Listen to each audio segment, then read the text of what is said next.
ഒരുപാട് സ്വപ്നങ്ങളുമായി സിനിമയിലെത്തിയ കൊച്ച് പെൺകുട്ടി. അവളുടെ സ്വപ്നങ്ങളെല്ലാം തകർന്നു. 1000 രൂപയ്ക്ക് നഗ്നയായി അഭിനയിക്കേണ്ട ഗതികേട് വന്നു അവൾക്ക്. അവളുടെ പേര് ദേവി. ഇണ എന്ന ചിത്രത്തിലൂടെ തരംഗമായി മാറിയ ദേവി 1982 ഇണ റിലീസ് ചെയ്യുന്നത്.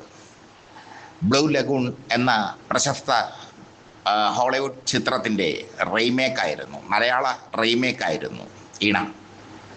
IV ശശി സംവിധാനം ചെയ്ത് ജോൺ പോൾ കഥയും തിരക്കഥയും എഴുതിയ ഇണയിലൂടെ കടന്നു വന്ന നടിയാണ് ദേവി.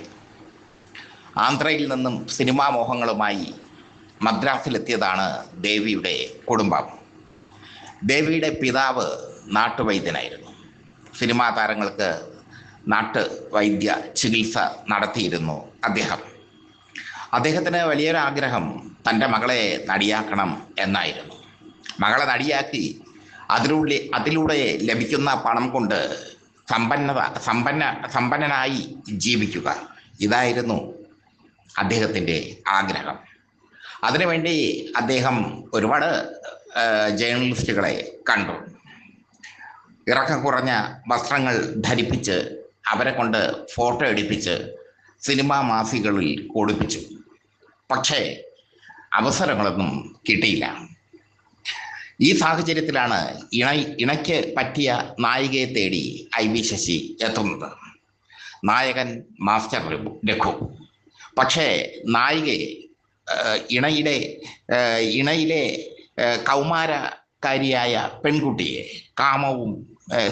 കാമവും പ്രണയവും ഒക്കെ സമന്വയിപ്പിക്കുന്ന മുഖമുള്ള പെൺകുട്ടിയെ പെട്ടെന്ന് കണ്ടുപിടിക്കാൻ IV ശശിക്ക് കഴിഞ്ഞില്ല. അക്കാലത്ത് ബേബി സുമതി അടക്കമുള്ള നടിമാരെ പരിഗണിച്ചു ഇണയിലേക്ക്. പക്ഷേ അതിലൊന്നും തൃപ്തി വന്നില്ല ശശിക്ക്. അങ്ങനെയാണ് ഒരു ജേർണലിസ്റ്റ് പറഞ്ഞ് ദേവിയുടെ കഥ അറിയുന്നത്. ദേവിയുടെ വീട്ടിൽ പോയി IV ശശി അവളെ കണ്ടു. അപ്പോഴാണ് തൻ്റെ ഇനിയും പുഴയൊഴുകും എന്ന ചിത്രത്തിൽ ബാലതാരമായി അഭിനയിച്ചിട്ടുണ്ട് ദേവി എന്ന് IV ശശിക്ക് മനസ്സിലാകുന്നത്.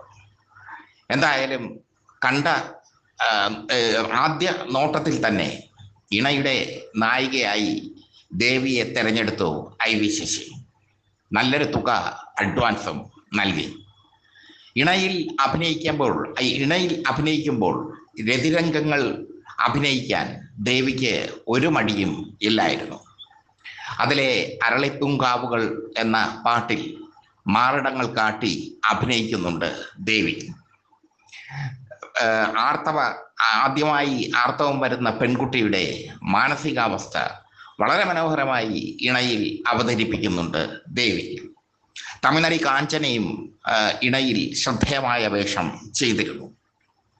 ഇണ ഒരു തരംഗമായി മാറുമെന്നും ആ തരംഗത്തിൽ തനിക്ക് രക്ഷപ്പെടാമെന്നും ദേവി വിചാരിച്ചു.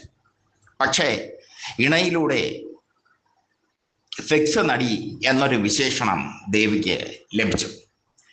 പിന്നീട് തിമിംഗലം, യുദ്ധം, അഷ്ടപതി, മൈനാകം തുടങ്ങിയ ചിത്രങ്ങളിൽ ചെറുവേഷം ചെയ്തു. N. ശങ്കരൻ നായരുടെ നിറമുള്ള രാവുകളാണ് ദേവിയുടെ മറ്റൊരു ശ്രദ്ധേയമായ കഥാപാത്രം. അതിൽ വേശ്യാലയത്തിലെത്തുന്ന പെൺകുട്ടിയായിട്ടാണ് ദേവി അഭിനയിച്ചത്. അതിലെ രതിരംഗങ്ങളിൽ ഡ്യൂപ്പിനെ വയ്ക്കാൻ ശങ്കരൻ നായർ തീരുമാനിച്ചിരുന്നു. ശങ്കരൻ നായർ ദേവിയോട് പറഞ്ഞു, 1000 രൂപ കൊടുക്കണം ഡ്യൂപ്പിന്, നിന്റെ രതിരംഗങ്ങൾ അവൾ ചെയ്തോളും. അപ്പോൾ ദേവി പറഞ്ഞു, 1000 രൂപ എനിക്ക് തരൂ സാർ, എൻ്റെ കുടുംബം അത്ര കഷ്ടത്തിലാണ്. ഇണയ്ക്ക് ശേഷം കാര്യമായ അവസരങ്ങളൊന്നും അവർക്ക് കിട്ടിയിരുന്നില്ല. അതുകൊണ്ട് തന്നെ ആ കുടുംബത്തിന് സിനിമാ താരത്തിൻ്റെ സ്റ്റാറ്റസ് അനുസരിച്ച് ജീവിക്കാനും കഴിഞ്ഞില്ല. അങ്ങനെ വല്ലാത്ത പ്രതിസന്ധിയിലായി ദേവി. എന്തായാലും ആ 1000 രൂപ ദേവിക്ക് കൊടുത്ത് അവളുടെ നഗ്നത ചൂഷണം ചെയ്തു ശങ്കരൻ നായർ എന്ന സംവിധായകൻ. 1000 രൂപയ്ക്ക് നഗ്നത കാട്ടേണ്ട ഗതികേടിലേക്ക് ഇണയിലെ IV ശശിയുടെ ഇണയിലെ നായിക എത്തിച്ചേർന്നു. IV ശശി വലിയ സംവിധായകനായി പിന്നീട്. പക്ഷേ ദേവിയെ അദ്ദേഹം പിന്നീട് തൻ്റെ ചിത്രങ്ങളിലേക്ക് പരിഗണിച്ചില്ല. മാസ്റ്റർ രഘു തമിഴിലേക്ക് പോയി. കരൺ എന്ന പേരിൽ അദ്ദേഹം കുറച്ച് സിനിമകൾ ചെയ്തു. വെട്ടുകത്തി സുന്ദരം അടക്കമുള്ള ചിത്രങ്ങൾ. പക്ഷേ അദ്ദേഹത്തിനും തമിഴിൽ വലിയൊരു നിലനിൽപ്പ് സിനിമയിൽ ലഭിച്ചില്ല. ഇണയിൽ അഭിനയിച്ച മാസ്റ്റർ രഘുവും ദേവിയും ദുരന്ത താരങ്ങളായി മാറുകയായിരുന്നു എന്ന് വേണമെങ്കിൽ പറയാം.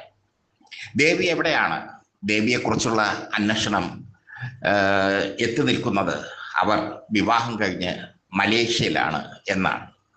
അതല്ല, ചെന്നൈയിൽ ഒരു ഫോട്ടോസ്റ്റാറ്റ് കട നടത്തി തികച്ചും സാധാരണമായ ജീവിതം നയിക്കുകയാണ് ദേവി എന്നും അറിയുന്നു. ഏതാണ് ശരി എന്നറിയില്ല. പക്ഷേ സിനിമയിലെ ചതിക്കുഴികൾ നന്നായി വ്യക്തമാക്കിയ, നന്നായി തിരിച്ചറിഞ്ഞ നടിയായിരുന്നു ദേവി.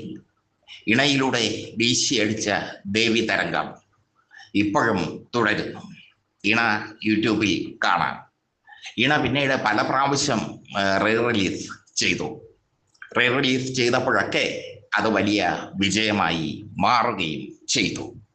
പക്ഷേ ആ വിജയം ദേവിയെ തുണച്ചില്ല സിനിമയിൽ.